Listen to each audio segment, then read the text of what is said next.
students, today our topic formation of partial differential equation. What is partial differential equation? Partial differential equation क्या है?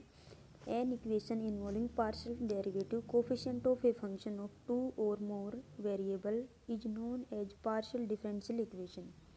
If a partial differential equation contains nth and lower order derivatives, then it is said to be of nth order partial differential equation. The degree क्या होती है? The degree of such equation is the greatest exponent of the highest order. जो highest order है उसकी power हमारी क्या हो जाएगी? डिग्री. ऑर्डर क्या होगा? हाईएस्ट ऑर्डर डेरिवेटिव क्या होगा? Order of partial differential equation. यहाँ पे two types. An equation which is not linear is called non linear differential equation. Linear differential equation हमारी क्या होती है? यहाँ पे linear differential equation, a partial differential equation is said to be linear if the dependent variable and its partial derivatives occurs only in the first degree and are not multiplied together. These equations are called linear differential equation, and other equation is called non-linear partial differential equation.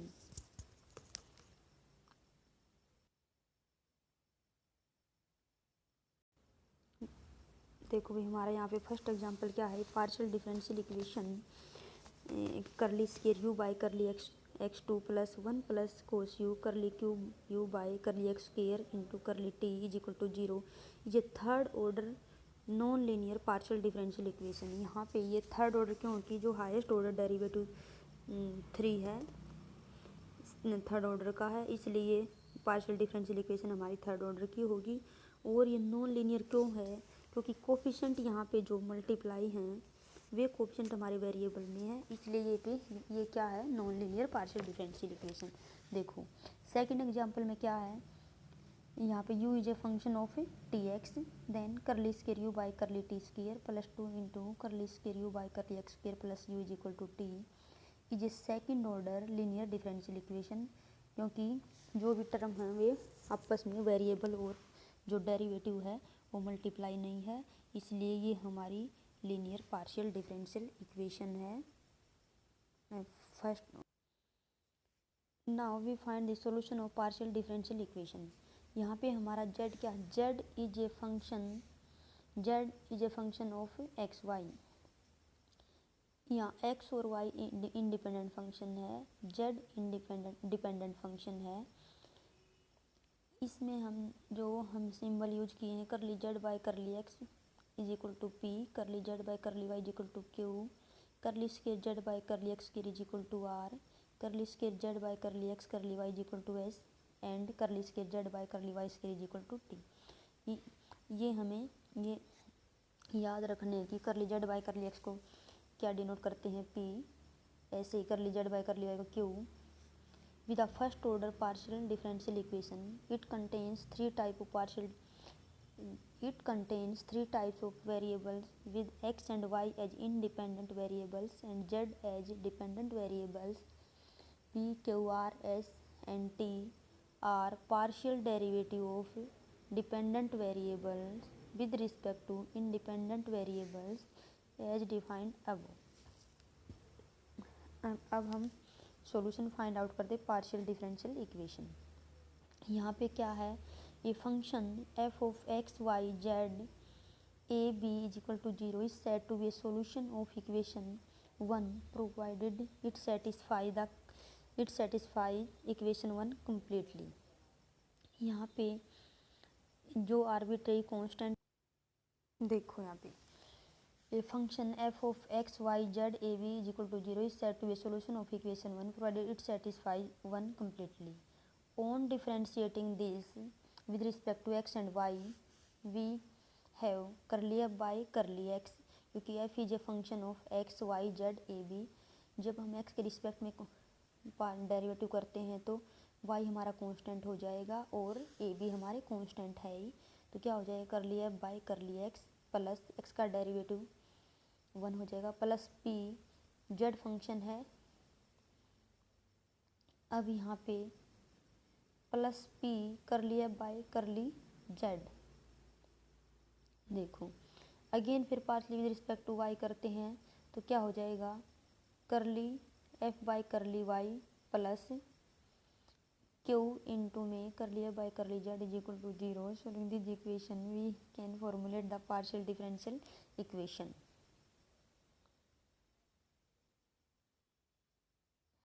Formation of equation by the elimination of arbitrary constants. इसमें देखो हमने एक equation consider की है क्या, f of x y z a is equal to zero. यहाँ पे a and b are arbitrary constants और z is a function of two independent variable x and Y.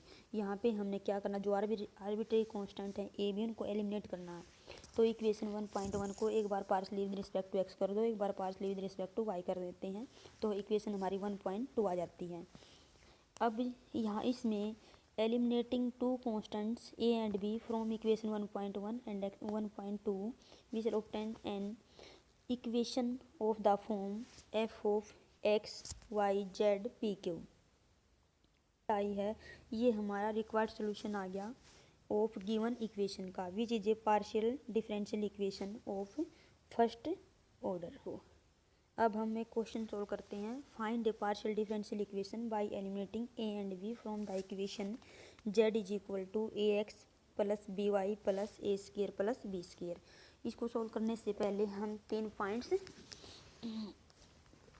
याद करते हैं क्या कि if the number of arbitrary constant is equal to the number of independent variables then the elimination of constant usually shall give rise to one partial differential equation of first order. Second point क्या है, if the number of arbitrary constants is less than the number of independent variables then the elimination of constant usually shall give rise to more than one partial differential equation of first order. अगर number of arbitrary constant less than है independent variable तो जो partial differential equation हमारी एक से ज़्यादा हो सकती हैं. अगर आर्बिट्रेरी कांस्टेंट और number of independent variable equal हैं तो पार्शियल डिफरेंशियल इक्वेशन हमारी फर्स्ट ऑर्डर की होगी और ओनली वन होगी. अगर आर्बिट्रेरी कांस्टेंट इंडिपेंडेंट वेरिएबल से ज़्यादा हैं तो जो पार्शियल डिफरेंशियल इक्वेशन हमारी एक वन ऑर्डर से ज़्यादा हो सकती है. अब देखो इस एग्जाम्पल में क्या है, यहाँ पे जो इंडिपेंडेंट वेरिएबल भी हमारे 2 हैं और आर्बिट्रेरी कांस्टेंट भी 2 हैं तो पार्शियल डिफरेंशियल इक्वेशन हमारी लीनियर होगी और यूनिक होगी. देखो अब हमने इक्वेशन गिवन इक्वेशन को partially with respect to x and y किया. Partial with respect to x करते हैं तो क्या जाता है, curly z by curly x is equal to a and curly z by curly y is equal to b. क्योंकि जब करली हमने एक्स के रिस्पेक्ट में पार्शियल डेरिवेटिव किया तो क्या जाता है, curly z by curly x is equal to a into में एक्स का डेरिवेटिव 1 हो गया और यहाँ पे वाई भी कांस्टेंट है और तीनों टर्म कांस्टेंट होगी तो कांस्टेंट का डेरिवेटिव हमारा 0 हो गया. ऐसे ही curly z by curly y is equal to b आ गया. हमने ए आर्बिट्रेरी कांस्टेंट ए और बी को एलिमिनेट करना है. अब ए और बी की वैल्यू आ गई, इस वैल्यू को हम a putting the value of a and b in given equation then we get the required z is equal to x into curly z by curly x plus y into curly z by curly y plus square of curly z by curly x plus square of curly z by curly y. देखो हम एक example और करते हैं. देखो eliminate arbitrary constants from z is equal to square of x minus a plus square of y minus b to form the partial differential equation. Given equation क्या है, z is equal to square of x minus a plus square of y minus b. अब यहाँ पे जो arbitrary constant हैं वो हमारे a and b हैं, इनको हमने एलिमिनेट करना है. अब डिफरेंशिएट कर दो 1.5 equation partially with respect to x and y we get curly z by curly x is equal to यहाँ पे जो पावर है वो मल्टीप्लाई हो जाएगी 2 इंटू में x माइनस ए इंटू में डेरिवेटिव ऑफ एक्स 1 आ गया तो क्या आ गया, curly z by curly x is equal to 2 into x minus a and curly z by curly y क्या आ जाएगा, फर्स्ट टर्म 0 हो जाएगी. ये जो सेकंड टर्म है वो partially with respect to y करते हैं तो 2 इंटू में वाई माइनस बी. अब हमने ए और बी को एलिमिनेट करना है. अब हमारी x curly z by curly x is equal to 2 into x minus a. अब यहाँ से एक्स माइनस ए की वैल्यू निकाल लो, क्या आ जाएगी, x minus a is equal to 1/2 curly z by curly x and y minus b is equal to 1/2 into curly z by curly y. Putting this value in equation 1.5 we get क्या आ जाएगा, देखो, square of curly z by curly x plus square of curly z by curly y is equal to, जो 2 था square of 4 हो गया और right side multiply हो जाएगा, क्या आ जाएगा 4 इंटू में square of x minus a plus 4 into square of y minus b we is equal to 4 into में दिस। अब ये जो दिस क्या है, square of x minus a plus square of y minus b, ये हमारा Z हो गया। तो यहाँ क्या आ गया, square of curly z by curly x plus square of curly z by curly y is equal to 4z। ये हमारी रिक्वायर्ड पार्शियल डिफरेंशियल इक्वेशन आ गई। देखो नेक्स्ट क्वेश्चन हमारा x square by x a square plus y square by b square is equal to 1, x square by a square plus y square by b square plus z square by c square is equal to 1। यहाँ पे जो arbitrary constant हमारे 3 हैं और independent variable 2 हैं, तो हमारी जो पार्शियल डिफरेंशियल इक्वेशन बनेगी वो हमारी एक से ज़्यादा होंगी। अब इसमें भी हमने जो arbitrary constant A B C को एलिमिनेट करना है। एक बार इसको partially with respect to x कर दो, एक बार वाई कर दो। हम पार्शली विद रिस्पेक्ट टू एक्स करते हैं तो क्या आ जाएगा, 2x by a square plus y हमारा कांस्टेंट है तो ये 0 हो जाएगा, प्लस डेरिवेटिव ऑफ जेड क्या, जेड स्केयर क्या आ जाएगा 2z by c square into में curly z by curly x is equal to 0। यहाँ पे अब एलसीएम ले दो तो क्या आ जाएगा, 2 से 2 कैंसिल हो जाएगा, तो c square x plus a square z curly z by curly x is equal to 0 and partially with respect to y करते हैं तो ये हमारा आ जाएगा 2y by b square plus 2z by c square curly z by curly y. अब देखो जो हमारी इक्वेशन 1.19 एंड 1.20 है, जो 1.19 इक्वेशन है उसको partially with respect to x कर दो और 1.20 है उसको partially with respect to y करते हैं तो यहाँ से हमारी सी स्केयर की वैल्यू आ जाएगी। जब partially with respect to x करोगे तो सी स्केयर हो जाएगा, यहाँ पर एक्स का डेरिवेटिव 1 हो जाएगा। ऐसे ही 1.20 में वाई के रिस्पेक्ट में करोगे तो यहाँ पे सी स्केयर इंटू में वाई का डेरिवेटिव 1 हो जाएगा, तो सी स्केयर की वैल्यू आ जाएगी।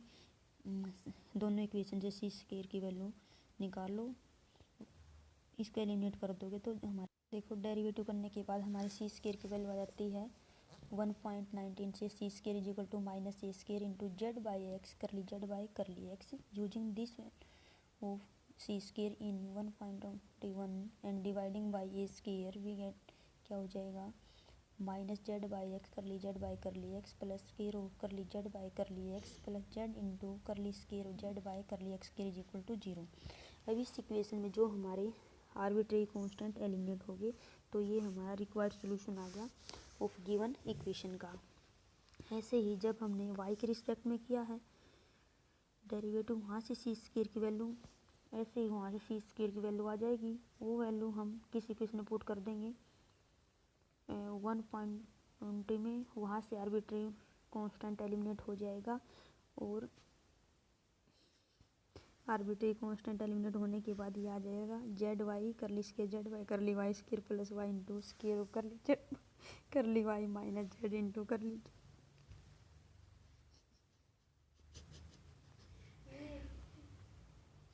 जेड बाई करली वाई आ जाएगा।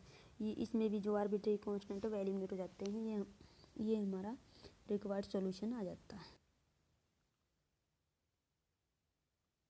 देखो यहाँ पे जो इक्वेशन 26 आई है, इक्वेशन 25 जो 1.19 इक्वेशन थी उसको हमने partially with respect to y करने से 25 इक्वेशन आ गई, और जो 1.20 इक्वेशन थी उसको हमने partially with respect to x किया और 20 स्क्वायर से डिवाइड करने के बाद अब हमारी इक्वेशन 26 आ गई।